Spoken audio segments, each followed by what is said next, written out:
Welcome back to The Railway Children by E. Nesbit. Today, Chapter 4, The Engine Burglar. What was left of the second sheet and the Brunswick black came in very nicely to make a banner bearing the legend, "She is nearly well, thank you." And this was displayed to the Green Dragon about a fortnight after the arrival of the wonderful hamper. The old gentleman saw it and waved a cheerful response from the train, and when this had been done, the children saw that now the time had come when they must tell Mother what they had done when she was ill. And it did not seem nearly so easy as they had thought it would be, but it had to be done. And it was done. Mother was extremely angry. She was seldom angry, and now she was angrier than they had ever known her. This was horrible, but it was much worse when she suddenly began to cry. Crying is catching, I believe, like measles and whooping cough. At any rate, everyone at once found itself taking part in a crying party. Mother stopped first. She dried her eyes, and then she said, "I'm sorry I was so angry, darlings, because I know you didn't understand." "We didn't mean to be naughty, Mammy," sobbed Bobby, and Peter and Phyllis sniffed. "Now listen," said Mother. "It's quite true that we're poor, but we have enough to live on. You mustn't go telling everyone about our affairs. It's not right. And you must never, never, never ask strangers to give you things. Now always remember that, won't you?" They all hugged her and rubbed their damp cheeks against hers and promised that they would. "And I'll write a letter to your old gentleman, and I shall tell him that I didn't approve. Oh, of course I shall thank him, too, for his kindness. It's you I don't approve of, my darlings, not the old gentleman. He was as kind as ever he could be. And you can give the letter to the station master to give him. And we shan't say any more about it." Afterwards, when the children were alone, Bobby said, "Isn't Mother splendid? You catch any other grown-up saying they were sorry they'd been angry." "Yes," said Peter, "she is splendid. But it's rather awful when she's angry." "She's like Avenging and Bright in the song," said Phyllis. "I should like to look at her if it wasn't so awful. She looks so beautiful when she's really downright furious." They took the letter down to the station master.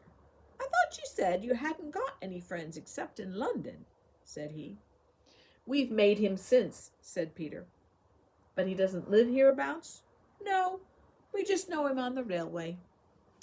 Then the station master retired to that sacred inner temple behind the little window where the tickets are sold, and the children went down to the porter's room and talked to the porter. They learned several interesting things from him, among others that his name was Perks, that he was married and had 3 children, that the lamps in front of engines are called headlights and the ones at the back tail lights. "And that just shows," whispered Phyllis, "that trains really are dragons in disguise, with proper heads and tails." It was on this day that the children first noticed that all engines are not alike. "Alike?" said the porter, whose name was Perks. "Lord love you, no, miss. No more alike nor what you and me are. That little un without a tender as went by just now all on her own, that was a tank, that was. She's off to do some shunting t'other side of Maidbridge. That's as it might be you, miss. Then there's goods engines, great strong things with 3 wheels each side, joined with rods to strengthen 'em, as might be me. Then there's mainline engines, as it might be this 'ere young gentleman when he grows up and wins all the races at his school, so he will. The mainline engine, she's built for speed as well as power. That's one to the 9:15 up." "The Green Dragon," said Phyllis.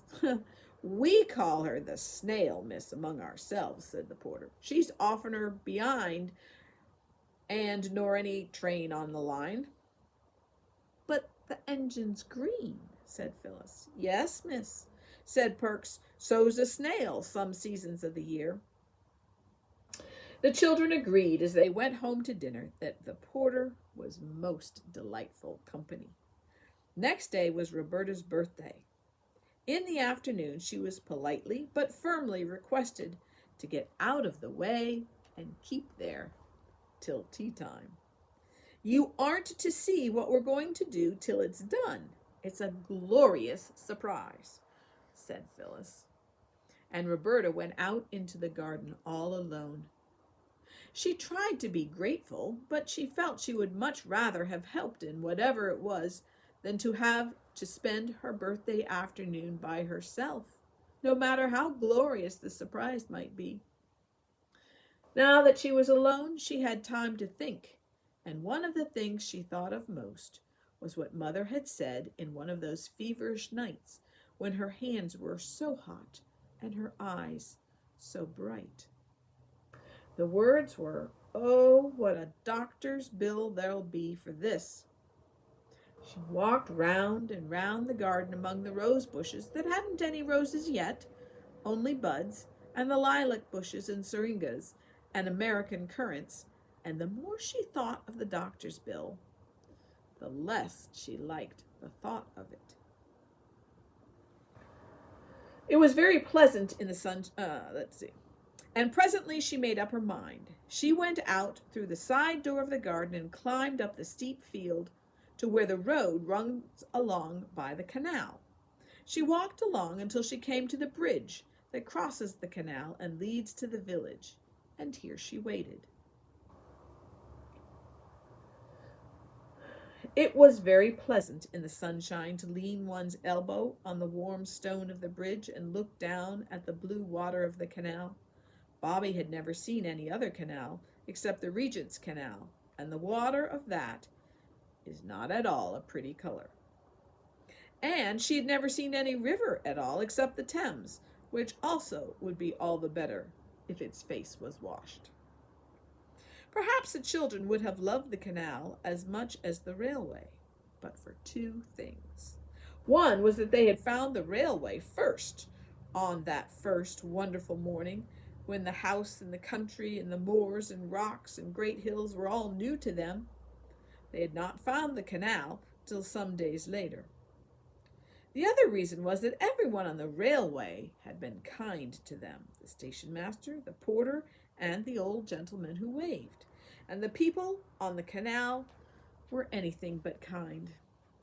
The people on the canal were, of course, the bargees, who steered the slow barges up and down, or walked beside the old horses that trampled up the mud of the towing path and strained at the long tow ropes. Peter had once asked one of the bargees the time, and had been told to get out of that in a tone so fierce that he did not stop to say anything about his having just as much right on the towing path as the man himself. Indeed, he did not even think of saying it till some time later. Then another day, when the children thought they would like to fish in the canal, a boy in a barge threw lumps of coal at them, and one of these hit Phyllis on the back of the neck. She was just stooping down to tie up her bootlace, and though the coal hardly hurt at all, it made her not care very much about going on fishing. On the bridge, however, Roberta felt quite safe, because she could look down on the canal, and if any boy showed signs of meaning to throw coal, she could duck behind the parapet. Presently there was a sound of wheels, which was just what she expected. The wheels were the wheels of the doctor's dog cart, and in the cart, of course, was the doctor. He pulled up and called out, "Hello, head nurse. Want a lift?" "I wanted to see you," said Bobby. "Oh, your mother's not worse, I hope," said the doctor. "No, but—" "Well, step in then, and we'll go for a drive." Roberta climbed in, and the brown horse was made to turn round which it did not like at all, for it was looking forward to its tea, its oats. "This is jolly," said Bobby as the dog cart flew along the road by the canal. "We could throw a stone down any one of your 3 chimneys," said the doctor as they passed the house. "Yes," said Bobby, "but you'd have to be a jolly good shot." "How do you know I'm not?" said the doctor. "Now then, what's the trouble?" Bobby fidgeted with the hook of the driving apron. "Come, out with it," said the doctor. "It's rather hard, you see," said Bobby, "to out with it, because of what Mother said." "What did Mother say?" "She said I wasn't to go telling everyone that we're poor. But you aren't everyone, are you?" "Not at all," said the doctor cheerfully. "Well?" "Well, I know doctors are very expensive. And Mrs. Viney told me that her doctoring only cost her 2pence a week, because she belonged to a club." "Yes?" You see, she told me what a good doctor you were, and I asked her how she could afford you, because she's much poorer than we are. I've been in her house, and I know. And then she told me about the club. And I thought I'd ask you, and, oh, I don't want Mother to be worried. Can't we be in the club too, the same as Mrs. Viney?" The doctor was silent. He was rather poor himself, and he had been pleased at getting a new family to attend. So I think his feelings at that minute were rather mixed. "You aren't cross with me, are you?" said Bobby, in a very small voice. The doctor roused himself. "Cross? How could I be? You're a very sensible little woman. Now look here, don't you worry. I'll make it all right with your mother, even if I have to make a special brand new club all for her. Look here, this is where the aqueduct begins." "What's an what's its name?" asked Bobby. "A water bridge," said the doctor. "Look." The road rose to a bridge over the canal. To the left was a steep, rocky cliff with trees and shrubs growing in the cracks of the rock. And the canal here left off running along the top of the hill and started to run on a bridge of its own. A great bridge with tall arches that went right across the valley. Bobby drew a long breath. "It is grand, isn't it?" she said. "It's like the pictures in the history of Rome." "Right," said the doctor. "That's just exactly what it is like. The Romans were dead nuts on aqueducts. It's a splendid piece of engineering." "I thought engineering was making engines." "Ah, there are different sorts of engineering. Making roads and bridges and tunnels is one kind, and making fortifications is another. Well, we must be turning back, and remember you aren't to worry about doctor's bills, or you'll be ill yourself. And then I'll send you a bill as long as an aqueduct." When Bobby had parted from the doctor at the top of the field that ran down from the road to 3 Chimneys, she could not feel that she had done wrong. She knew that Mother would perhaps think differently, but Bobby felt that for once she was the one who was right, and she scrambled down the rocky slope with a really happy feeling. Phyllis and Peter met her at the back door. They were unnaturally clean and neat, and Phyllis had a red bow in her hair. There was only just time for Bobby to make herself tidy and tie up her hair with a blue bow, for a little bell rang. "There," said Phyllis, "that's to show the surprise is ready. Now you wait till the bell rings again, and then you may come into the dining room." So Bobby waited. Tinkle, tinkle went the little bell, and Bobby went into the dining room feeling rather shy. Directly she opened the door, she found herself, as it seemed, in a new world of light and flowers and singing. Mother and Peter and Phyllis were standing in a row at the end of the table. The shutters were shut, and there were 12 candles on the table, one for each of Roberta's years. The table was covered with a sort of pattern of flowers, and at Roberta's place was a thick wreath of forget-me-nots and several most interesting little packages. And Mother and Phyllis and Peter were singing to the first part of the tune of St. Patrick's Day. Roberta knew that Mother had written the words on purpose for her birthday. It was a little way of Mother's on birthdays. It had begun on Bobby's 4th birthday, when Phyllis was a baby. Bobby remembered learning the verses to say to Father for a surprise. She wondered if Mother had remembered too. The 4-year-old verse had been, "Daddy dear, I'm only 4, and I'd rather not be more. 4's the nicest age to be, 2 and 2, and 1 and 3. What I love is 2 and 2, Mother, Peter, Phil, and you. What you love is 1 and 3, Mother, Peter, Phil, and me. Give your little girl a kiss because she learned and told you this." The song the others were singing now went like this: "Our darling Roberta, no sorrow shall hurt her, if we can prevent it her whole life long. Her birthday's our fete day, we'll make it our great day, and give her our presents and sing her our song. May pleasures attend her, and may the fates send her the happiest journey along her life's way. With skies bright above her, and dear ones to love her, dear Bob, many happy returns of the day." When they had finished singing, they cried, "3 cheers for our Bobby," and gave them very loudly. Bobby felt exactly as though she were going to cry. You know that odd feeling in the bridge of your nose and the pricking in your eyelids? But before she had time to begin, they were all kissing and hugging her. "Now," said Mother, "look at your presents." They were very nice presents. There was a green and red needle book that Phyllis had made by herself in secret moments. There was a darling little silver brooch of Mother's, shaped like a buttercup, which Bobby had known and loved for years, but which she had never thought would come to be her very own.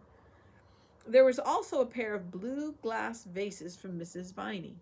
Roberta had seen and admired them in the village shop. And there were 3 birthday cards with pretty pictures and wishes. Mother fitted the forget-me-not crown on Bobby's brown head. And now, look at the table. There was a cake on the table covered with white sugar, with "Dear Bobby" on it in pink sweets. And there were buns and jam. But the nicest thing was that the big table was almost covered with flowers. Wallflowers were laid all round the tea tray. There was a ring of forget-me-nots around each plate. The cake had a wreath of white lilac around it, and in the middle was something that looked like a pattern, all done with single blooms of lilac or wallflower or laburnum. "Ooh, what is it?" asked Roberta. "It's a map of the railway," cried Peter. "Look, those lilac lines are the metals, and there's the station done in brown wallflowers. The laburnum is the train, and there are the signal boxes and the road up here, and those fat red daisies are us 3 waving to the old gentleman. That's him, the pansy, in the laburnum train. And there's 3 chimneys done in the purple primroses," said Phyllis, "and that tiny little rosebud is Mother looking for us when we're late to tea. Peter invented it all, and we got all the flowers from the station. We thought you'd like it better." "That's my present," said Peter, suddenly dumping down his adored steam engine on the table in front of her. Its tender had been lined with fresh white paper and was full of sweets. "Oh, Peter," cried Bobby, quite overcome by all this munificence. "Not your own dear little engine that you're so fond of?" "Oh, no," said Peter very promptly. "Not the engine." only the sweets. Bobby couldn't help her face changing a little, not so much because she was disappointed at not getting the engine, as because she had thought it so very noble of Peter, and now she felt she had been silly to think it. Almost she felt she must have seemed greedy to expect the engine as well as the sweets, so her face changed. Peter saw it. He hesitated a minute, and then his face changed too. And he said, I meant not all the engine. I'll let you go halves if you like. You're a brick, cried Bobby. It's a splendid present. She said no more aloud, but to herself she said, that was awfully decent of Peter, because I know he didn't mean to. Well, the broken half shall be my half of the engine, and I'll get it mended and give it back to Peter for his birthday. Yes, mother dear, I should like to cut the cake, she added, and tea began. It was a delightful birthday. After tea, Mother played games with them, any game they liked. And of course, their first choice was Blind Man's Bluff, in the course of which Bobby's forget-me-not wreath twisted itself crookedly over one of her ears and stayed there. Then, when it was near bedtime and time to calm down, Mother had a lovely new story to read them. You won't sit up late working, will you, Mother? Bobby asked as they said goodnight, and Mother said no, she wouldn't. She would only just write to Father and then go to bed. But when Bobby crept down later to bring up her presents, for she felt she really could not be separated from them all night, Mother was not writing, but leaning her head on her arms and her arms on the table. I think it was rather good of Bobby to slip quietly away, saying over and over, she doesn't want me to know she's unhappy, and I won't know. But it made a sad end to the birthday. The very next morning, Bobby began to watch for her opportunity to get Peter's engine mended secretly. And the opportunity came the very next afternoon. Mother went by train to the nearest town to do shopping. When she went there, she always went to the post office, perhaps to post her letters to Father, for she never gave them to the children, or Mrs. Viney to post, and she never went to the village herself. Peter and Phyllis went with her. Bobby wanted an excuse not to go, but try as she would, she couldn't think of a good one. And just when she felt that all was lost, her frock caught on a big nail by the kitchen door, and there was a great crisscross tear all along the front of the skirt. I assure you, this really was an accident.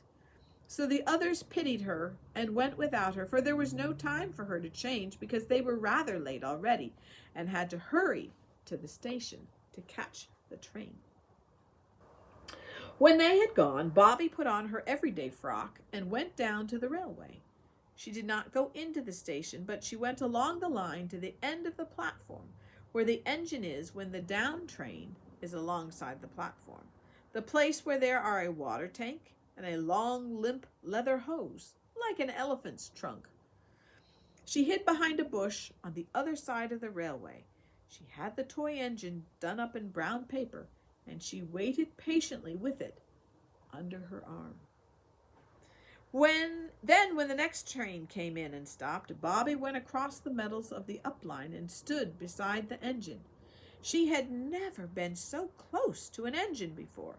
It looked much larger and harder than she had expected, and it made her feel very small indeed, and somehow very soft, as if she could very, very easily be hurt rather badly. I know what silkworms feel like now, said Bobby to herself. The engine driver and fireman did not see her. They were leaning out of the other side, telling the porter a tale about a dog and a leg of mutton. If you please, said Roberta, but the engine was blowing off steam, and no one heard her.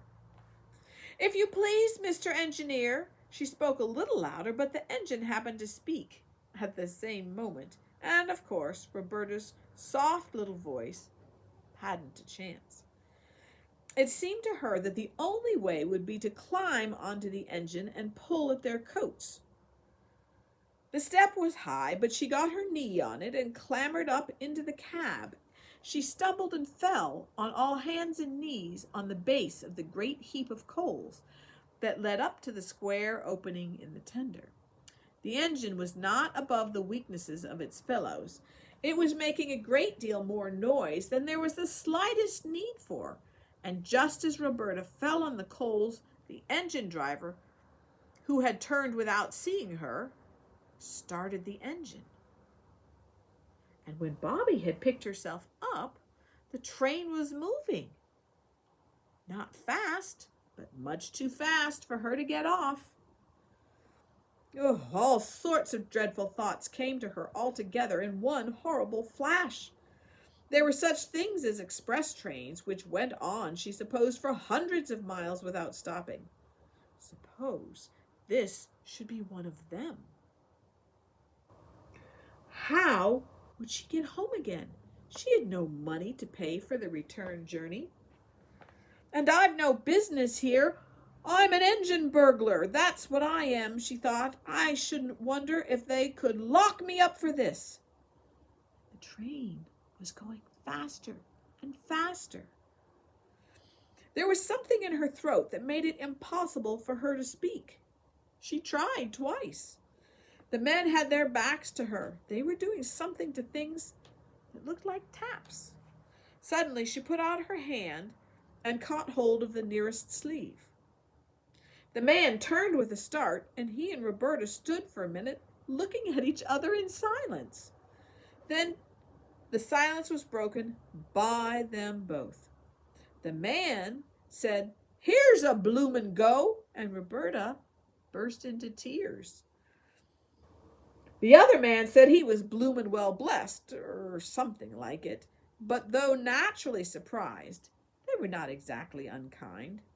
"You're a naughty little girl, that's what you are," said the fireman, but the engine driver said, "Darling little piece, I call her." But they made her sit down on an iron seat in the cab and told her to stop crying and tell them what she meant by it. She did stop as soon as she could. One thing that helped her was the thought that Peter would give almost his ears to be in her place on a real engine, really going. The children had often wondered whether any engine driver could be found noble enough to take them for a ride on an engine, and now here she was. She dried her eyes and sniffed earnestly. "Now then," said the fireman, "out with it. What do you mean by it, eh?" "Oh, please," sniffed Bobby and stopped. "Try again," said the engine driver encouragingly. Bobby tried again. "Please, Mr. Engineer," she said, "I did call out to you from the line, but you didn't hear me, and I just climbed up to touch you on the arm. Quite gently, I meant to do it, and then I fell into the coals, and I am so sorry if I frightened you. Oh, don't be cross. Oh, please don't." She sniffed again. "We ain't so much cross," said the fireman, as interested like. "It ain't every day a little gell tumbles into our coal bunker out of the sky, is it, Bill? What did you do it for, eh?" "That's the point," agreed the engine driver. "What did you do it for?" Bobby found that she had not quite stopped crying. The engine driver patted her on the back and said, "Here, cheer up, mate. It ain't so bad as that 'ere, I'll be bound." I wanted," said Bobby, much cheered to find herself addressed as mate, "I only wanted to ask you if you'd be so kind as to mend this." She picked up the brown paper parcel from among the coals and undid the string with hot, red fingers that trembled. Her feet and legs felt the scorch of the engine fire, but her shoulders felt the wild, chill rush of the air. The engine lurched and shook and rattled, and as they shot under a bridge, the engine seemed to shout in her ears. The firemen shoveled on coals. Bobby unrolled the brown parcel and disclosed the toy engine. "I thought," she said wistfully, "that perhaps you'd mend this for me because you're an engineer, you know." The engine driver said he was blowed if he wasn't blessed. "I'm blessed if I ain't blowed," remarked the fireman. But the engine driver took the little engine and looked at it, and the fireman ceased for an instant to shovel coal and looked too. "It's like your precious cheek," said the engine driver. "Whatever made you think we'd bother tinkering penny toys?" "I didn't mean it for precious cheek," said Bobby. "Only everybody that has anything to do with railways is so kind and good. I didn't think you'd mind. You don't really, do you?" she added, for she had not seen an unkindly wink pass between the two. No, for she had seen a not unkindly wink pass between the two. "My trade's driving of an engine, not mending her, especially such a hout size in engines as this 'ere," said Bill.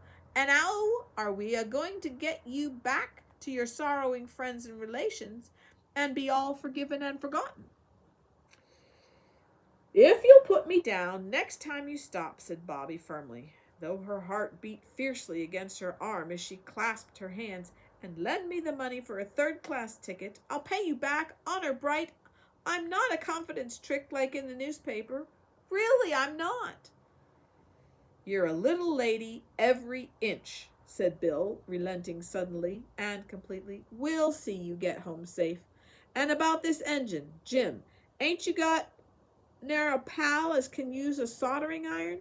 Seems to me that's about all the little bounder wants doing to it." "That's what father said," Bobby explained eagerly. "What's that for?" She pointed to a little brass wheel that he had turned as he spoke. "That's the injector." "In what?" "Injector, to fill up the boiler." "Oh," said Bobby, mentally registering the fact to tell the others. "That's interesting." "This 'ere's the automatic brake," Bill went on, flattered by her enthusiasm. "You just move this little 'ere handle. Do it with one finger you can, and the train jolly soon stops. That's what they call the power of science in the newspapers." He showed her two little dials, like clock faces, and told her how one showed how much steam was going, and the other showed if the brake was working properly. By the time she had seen him shut off steam with a big shining steel handle, Bobby knew more about the inside working of an engine than she had ever thought there was to know. And Jim had promised that his second cousin's wife's brother should solder the toy engine, or Jim would know the reason why. Besides all the knowledge she had gained, Bobby felt that she and Bill and Jim were now friends for life, and that they had wholly and forever forgiven her for stumbling uninvited among the sacred coals of their tender. At Stackpool Junction, she parted from them with warm expressions of mutual regard.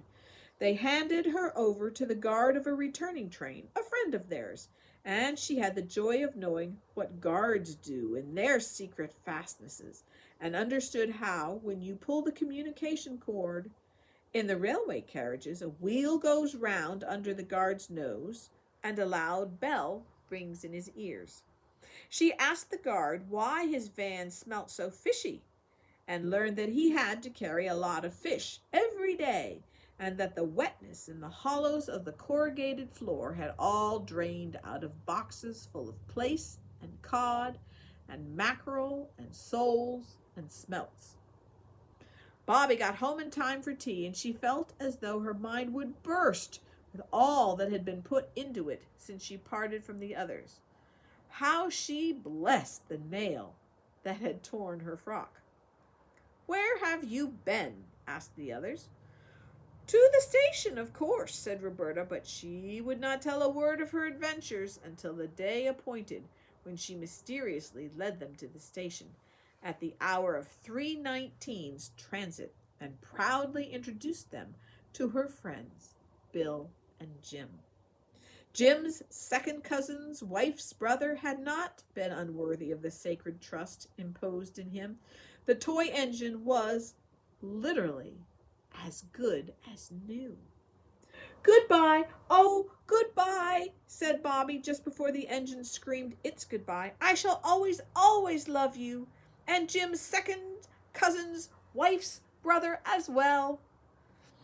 And as the three children went home up the hill, Peter hugging the engine, now quite his old self again, Bobby told with joyous leaps of the heart the story of how she had been an engine burglar.